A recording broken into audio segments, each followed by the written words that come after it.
Hello बच्चों। आज सुबह जो हमारी क्लास हुई थी उसमें जो हमने होमवर्क दिया था, अब उसको आप चेक कर लें कि कितने क्वेश्चन सही हैं, कितने गलत हैं। अगर गलत हैं तो उन्हें सही कर लें, और सही हैं तो भी एक बार ये देख लें कि उसमें और क्या इम्प्रूवमेंट कर सकते हैं जिस तरह से आपने लिखा है उसमें। ठीक है, देखिए बेटा, सबसे पहला कंसेप्ट हमने सुबह बताया था आपको, रूट फाइव को इरेशनल नंबर प्रूव किया था हमने सुबह। उसी के आधार पर हमने होमवर्क में आपको दिया था रूट 3। देखिए, रूट 3 को इरेशनल नंबर प्रूव करना था। ठीक है बेटा, तो रूट 3 को इरेशनल नंबर प्रूव करने के लिए हमने तरीका बताया था आपको। जैसे रूट 5 सुबह कराया था हमने, तो रूट 5 को हमने क्या माना था, एक रेशनल नंबर मान लिया था, परिमेय संख्या हिंदी में। रूट 3 को हमने देखिए बेटा, पहले समझो बात को। रूट 3 को इरेशनल नंबर प्रूव करना है आपको, अपरिमेय संख्या सिद्ध करना है। तो हमने क्या किया, हम इसमें मेथड यूज करते हैं एक कंट्राडिक्शन मेथड। कंट्राडिक्शन मेथड क्या कहता है बेटा हमारा, कि यदि जो है, यदि हम किसी चीज को उसका अपोजिट मान के चलें और लास्ट में हमारा कुछ कंट्राडिक्शन आ जाए, तो विरोधाभास आ जाए, तो हम कह सकते हैं कि हमने जो माना था, हमने जो सपोजिशन किया था, वो हमारा क्या था, रॉन्ग, वो हमारा गलत था। इसलिए जो उसका अपोजिट है वो सही होगा। ये है हमारा कंट्राडिक्शन मेथड, प्रूव करने का एक मेथड है ये। तो इसी के आधार पर हमने सुबह रूट 5 को अपरिमेय संख्या सिद्ध किया था। अब उसी आधार पर अब हम रूट 3 को अपरिमेय संख्या सिद्ध करेंगे। तो सबसे पहले हमने क्या किया, माना। हिंदी में लिखेंगे तो क्या लिख देंगे, माना। ठीक है बेटा, सुबह मैंने हिंदी में लिख दिया था, इसलिए अब इंग्लिश में लिख दिया है मैंने, जिससे कि दोनों बच्चों के, हिंदी वाले और इंग्लिश वाले दोनों बच्चों को बात समझ में आ जाए। मैं साथ में हिंदी और इंग्लिश दोनों बताता रहूंगा। ठीक है, माना रूट 3 एक परिमेय संख्या है, रेशनल नंबर है। ठीक है, कोई बात नहीं। यदि रूट 3 परिमेय संख्या है तो परिमेय संख्या को मैं P/Q के फॉर्म में लिख सकता हूँ, क्योंकि ये मेरी परिमेय संख्या की परिभाषा थी। परिमेय संख्या की परिभाषा मेरी यही थी कि यदि मैंने किसी संख्या को P/Q के फॉर्म में लिख दिया और इसमें क्या है, Q 0 के बराबर नहीं होना चाहिए, जो मेरा डिनोमिनेटर है, जो मेरा हल वो एक होता था न्यूमरेटर अपॉन डिनोमिनेटर। ये तो हो गया हमारा इंग्लिश में। हिंदी में आप लोग बोलते थे अंश बटे हर। तो मतलब जो हर है वो 0 नहीं होना चाहिए। साथ में क्या बताया था हमने कि P/Q कैसे नंबर होने चाहिए, को प्राइम इंटीजर्स होने चाहिए। P और Q कैसे इंटीजर्स होने चाहिए, को प्राइम। हिंदी में क्या बोलेंगे, सहभाज्य। ठीक है, सहभाज्य संख्या के बारे में भी मैंने फर्स्ट क्लास में बता दिया था। ऐसी संख्या जिनका SCF क्या होना चाहिए, 1। यदि कोई दो नंबर लिए जाएं और उनका SCF 1 है, तो हम वो कह सकते हैं कि वो दोनों संख्याएं आपस में क्या है, को प्राइम इंटीजर। जैसे एग्जाम्पल देख सकते हैं। एग्जाम्पल हम ले लेते हैं, जैसे 25 और 36। अगर मैं इनका SCF निकालूं तो SCF कितना आएगा मेरा, 1। तो हम कह सकते हैं, हमें पता है 25 कंपोजिट नंबर है, प्राइम नंबर नहीं है। 36 भी कंपोजिट नंबर है, प्राइम नंबर नहीं है। लेकिन अगर हम 25, 36 की बात करें, इस पेयर की बात करें, जोड़े की बात करें, तो ये जोड़ा हमारा कहलाएगा को प्राइम नंबर, को प्राइम इंटीजर। ठीक है बेटा, चलिए अब यहां तक बात समझ में आ गई होगी। इसको बना दिया हमने इक्वेशन नंबर 1। सुबह इक्वेशन नंबर A बना दिया था हमने, अब इक्वेशन नंबर 1 बना दिया। एक ही बात है, कोई परेशानी नहीं है। सबसे पहले इसको क्रॉस मल्टीप्लाई किया। क्रॉस मल्टीप्लाई करेंगे तो Q इधर चला जाएगा, P इधर आ जाएगा। अब हमने दोनों तरफ वर्क कर दिया। स्क्वायरिंग बोथ साइड का मतलब दोनों तरफ वर्क करने पर, दोनों तरफ वर्क कर देंगे तो मैंने सुबह बताया था रूट 5 का। ठीक है, तो अब रूट 3 का स्क्वायर करेंगे तो इसका मतलब होता है रूट 3 को 2 बार लिखना। अगर रूट 3 को 2 बार लिखेंगे तो हम इसे रूट 3 इंटू 3 9 लिख सकते हैं। जब रूट 9 का स्क्वायर रूट करेंगे तो हमारा क्या बन जाता है, 3। तो इसलिए हमने जब रूट 3 का स्क्वायर किया तो क्या लिख दिया, 3। Q का स्क्वायर लिख दिया, P का स्क्वायर लिख दिया। बताइए यहां तक कोई परेशानी हो तो। अब देखा हमने क्योंकि 3 हमारा आ रहा है इंटू क्यू स्क्वायर आ रहा है इक्वल टू पी स्क्वायर। तो हम कह सकते हैं कि जो पी स्क्वायर है वो हमारा क्या है, 3 का मल्टीपल है। इस बात को दूसरी तरह भी बोल सकते हैं कि पी स्क्वायर 3 से डिविजिबल है, तो भी चल जाएगा। सुबह हमने बताया था आपको कि जो पी स्क्वायर को विभाजित करता है, मतलब जो सुबह बात हुई थी 5 की, 5 पी स्क्वायर को विभाजित करता है। विभाजित करने का मतलब डिविजिबल है, ठीक है। बात मल्टीपल बोले या डिविजिबल बोले, दोनों का मतलब यहां पर सेम निकलेगा, ठीक है बेटा। तो मतलब पी स्क्वायर जो है वो किसका मल्टीपल है, 3 का, या ये कह सकते हैं 3 से पी स्क्वायर डिवाइड हो जाएगा। अब मैंने कहा था एक थ्योरम है हमारी एनसीईआरटी में जो हमने सबसे पहले बताई थी, उस थ्योरम के तहत अगर p कोई प्राइम नंबर है, उसका p का स्क्वायर यदि किसी का मल्टीपल बन रहा है तो p भी हमारा उसका मल्टीपल बनेगा। ये बन गई इक्वेशन नंबर 2। सबसे मेन बात ये है, यहाँ इम्प्लाइज का साइन लगाना है, यहाँ इंग्लिश वाले ऑल्सो लिखेंगे और हिंदी वाले लिखेंगे p भी 3 का गुणनखंड, वो 3 का मल्टीपल होगा, ठीक है बेटा, या 3 से डिविजिबल होगा। आप इस तरह से भी लिख सकते हैं सुबह की तरह कि 3 p को भी विभाजित करेगा, इस तरह से लिख सकते हैं। अब देखिए यदि p 3 को विभाजित करेगा, इसका मतलब p जो है 3 का मल्टीपल है, तो हम p की जगह 3m रख सकते हैं। 3a रख दो, 3b रख दो, 3c रख दो, तो कोई फर्क नहीं पड़ता, कुछ भी रख सकते हैं। m रखने से थोड़ा ऐसा एहसास होता है कि हाँ भाई ये मल्टीपल है, लेकिन 3a भी रख दोगे तो गलत नहीं है। तो हमने p की जगह 3m रख दिया इस जगह। ये जो हमारी इक्वेशन आ रही है, ये वाली ब्लू वाली इक्वेशन दिख रही है, उसमें ब्लू वाली इक्वेशन में हमने क्या किया, p की जगह 3m रख दिया, ये स्क्वायर सेम उतार दिया। अब ये होगा 3 का भी स्क्वायर होगा और m का भी स्क्वायर होगा। 3 से 9 हमारा 3 टाइम्स कट जाएगा, तो ये बन गई हमारा Q square equal to 3m square. सभी बच्चों ने कर लिया होगा, सेम सुबह वाले क्वेश्चन की तरह ही है। अब फिर से इसमें कंक्लूजन निकला कि क्यू स्क्वायर जो है हमारा 3 का मल्टीपल होगा। ये भी कह सकते हैं 3 से क्यू स्क्वायर हमारा डिविजिबल होगा, ठीक है।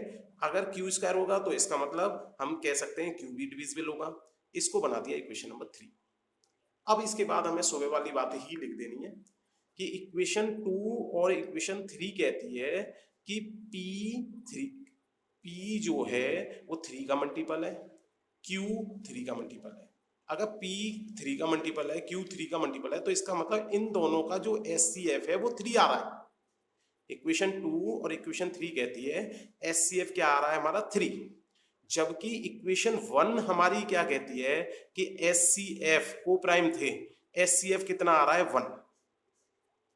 तो इसका मतलब कुछ गलती हो गई, कंट्राडिक्शन हो गया ये। तो अब कंट्राडिक्शन हो गया तो सुबह वाला ही स्टेटमेंट हमें लिख देना है इसमें। देख लीजिए सुबह वाला स्टेटमेंट, बस यहां से लिख देना है आपको।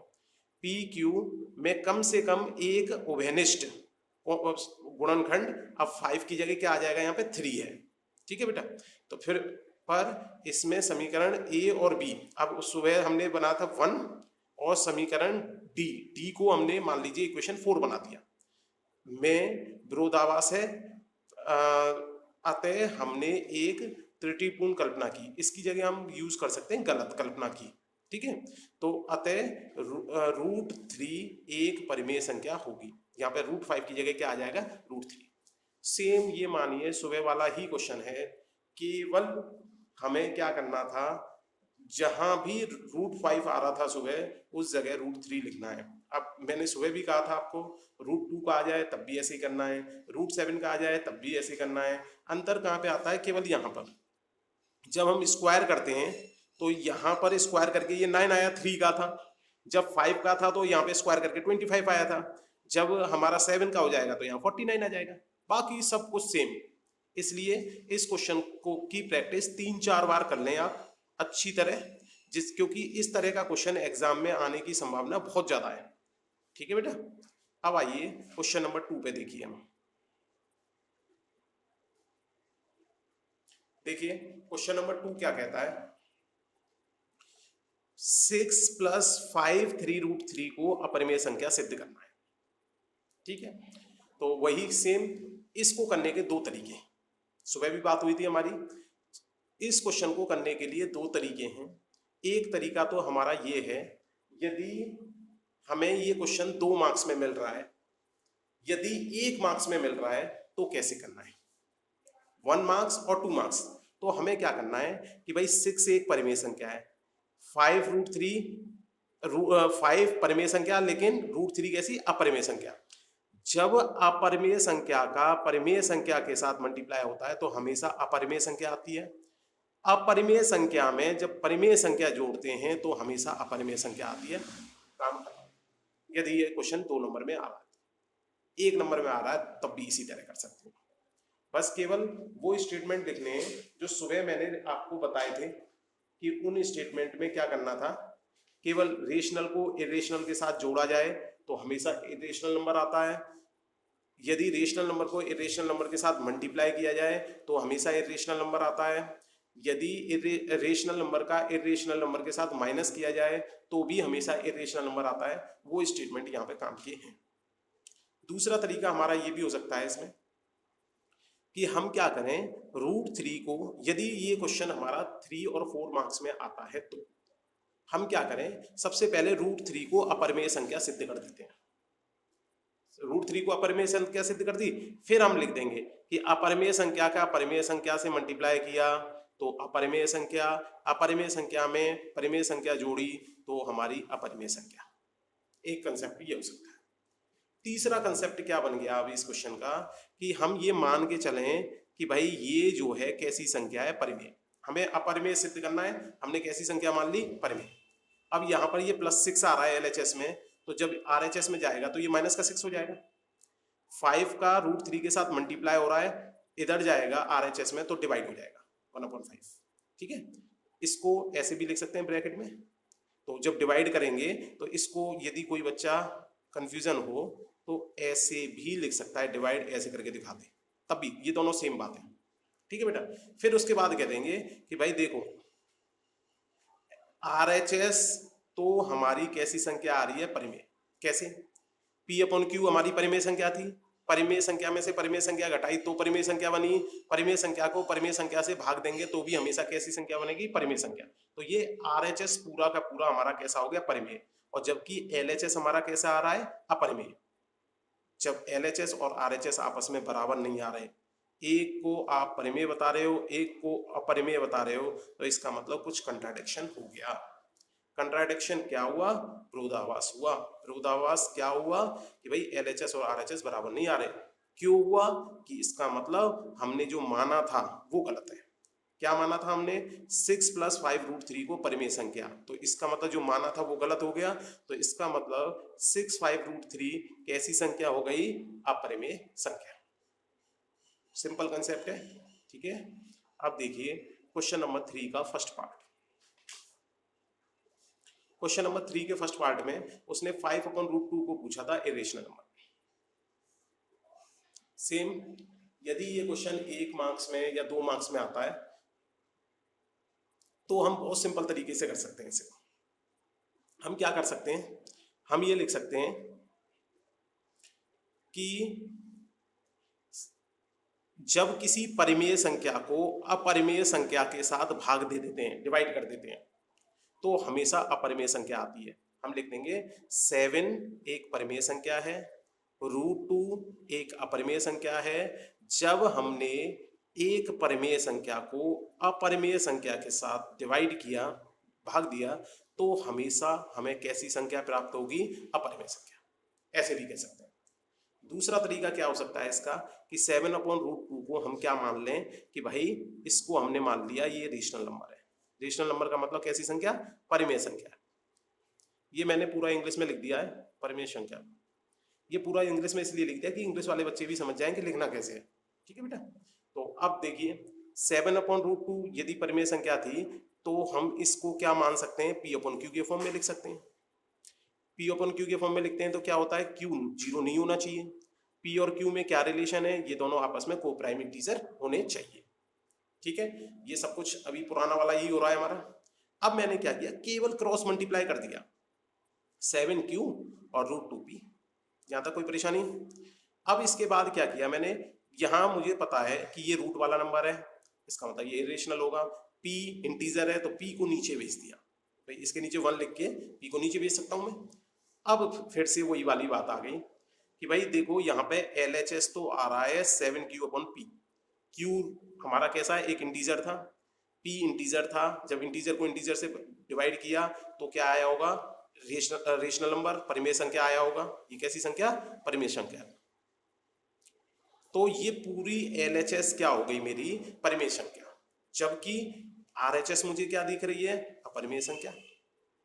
अब RHS अपरिमेय संख्या दिख रही है तो इसका मतलब LHS तो परिमेय संख्या आ रही है, RHS अपरिमेय संख्या आ रही है, तो हम कह सकते हैं कि हमारा LHS RHS के बराबर नहीं है।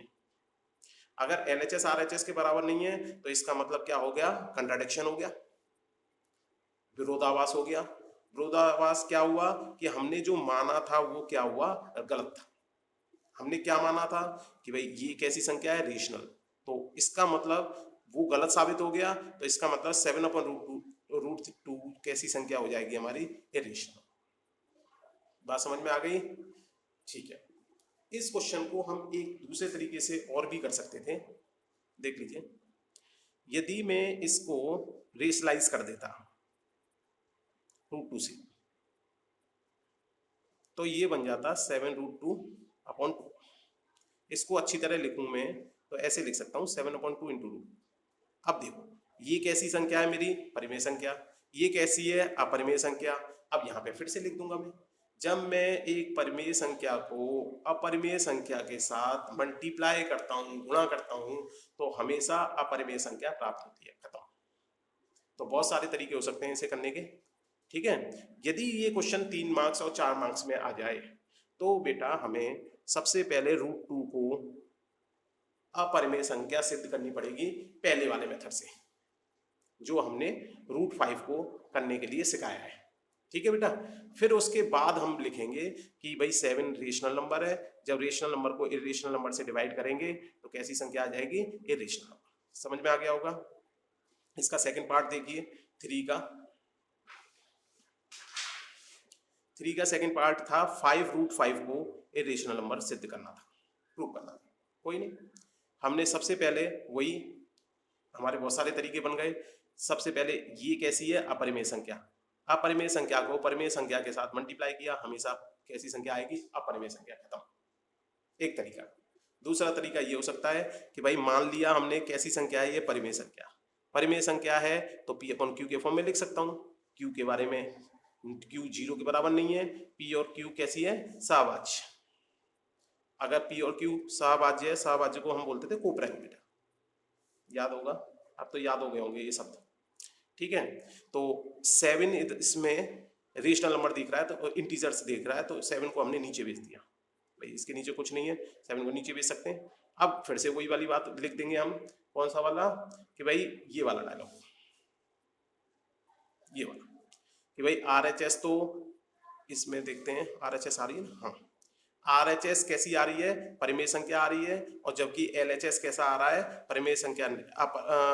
LHS आ रहा है हमारा, LHS अपरिमेय संख्या, इसका मतलब LHS RHS के बराबर नहीं है, विरोधाभास हो गया, इसका मतलब हमारा मानना गलत हुआ। फिर उसके बाद ये सब कुछ लिख देंगे, ये ऊपर वाले क्वेश्चनों में कर चुके हैं हम, सेम डायलॉग लिखना है। इसके बाद आता है सेम ये क्वेश्चन हमारा, ये वाला, ठीक है। इस क्वेश्चन को भी हमें क्या प्रूव करना है, इरेशनल नंबर प्रूव करना है। तो इरेशनल नंबर प्रूव करने के लिए बेटा वही तरीके, यदि क्वेश्चन 1 मार्क्स 2 मार्क्स में आएगा तो डायरेक्ट कर देंगे, अगर क्वेश्चन 3 मार्क्स और 4 मार्क्स में आएगा तो पहले हमें √3 को प्रूव करना है इरेशनल नंबर, फिर उसके बाद करेंगे, ठीक है बेटा। तो अब हमने देखा √3/7 कैसी है, परिमेय संख्या मान लिया, अगर मान लिया तो P/Q के फॉर्म में लिख सकते हैं, ये सब कुछ वही पुराना। अब इसके बाद हमने 7 को इधर कर दिया, अब फिर से वही डायलॉग मार देंगे, कौन सा वाला, ये वाला, सुबह वाला, यहां से कि भाई RHS कैसी आ रही है, परिमेय संख्या आ रही है, जबकि LHS कैसी आ रही है, अपरिमेय संख्या आ रही है, LHS RHS के बराबर नहीं है, तो विरोधाभास हो गया। विरोधाभास हो गया तो इसका मतलब हमने जो माना था वो गलत हुआ। इसका मतलब वो उसका अपोजिट सही होगा। ठीक है बेटा, समझ में आ गया। अब मैं जरा आपको इस बात को लिखना सिखा देता हूँ कि जैसे ये रेशनल नंबर इरेशनल नंबर आ रहा है तो हम ये डायरेक्ट लिखते हैं, तो इसको लिखने के लिए बेटा देख लो इसको जरा सा, इधर ये देखो बेटा, ये वाला डायलॉग लिखना है उसमें, इसको अच्छी तरह याद कर लो। देखो कैसे लिखना है, देखो 7 कैसी संख्या है, एक परिमेय संख्या है, रेशनल नंबर। 7 मेरा कैसी संख्या है, एक परिमेय संख्या है। √5 मेरा कैसी है, इरेशनल नंबर है, अपरिमेय संख्या है। लिख दिया मैंने। फिर इसके बाद मैंने ये लिख दिया, जब भी मैं परिमेय संख्या का रेशनल नंबर का इंग्लिश में लिखेंगे तो क्या लिखेंगे, रेशनल नंबर का इरेशनल नंबर के साथ मल्टीप्लाई करूंगा तो हमेशा इरेशनल नंबर आएगा। हमेशा का मतलब ऑलवेज, सुबह लिखाया था ये वाला। ठीक है, अब इसी को मैंने लैंग्वेज में लिख दिया है कि परिमेय संख्या का गुणा यदि अपरिमेय संख्या से किया जाए तो हमेशा अपरिमेय संख्या प्राप्त होती है। अतः ये जो है कैसी संख्या हो जाएगी, अपरिमेय संख्या। यही डायलॉग हम लास्ट के तीनों क्वेश्चनों में यदि 2 नंबर में आ रहे हैं तो लगा सकते हैं। ठीक है बेटा, और वैसे ये भी कठिन नहीं था पहला वाला तरीका इसका, ये वाला। अब जो आपको पसंद आए आप उससे कर सकते हैं। ठीक है बेटा, थैंक यू।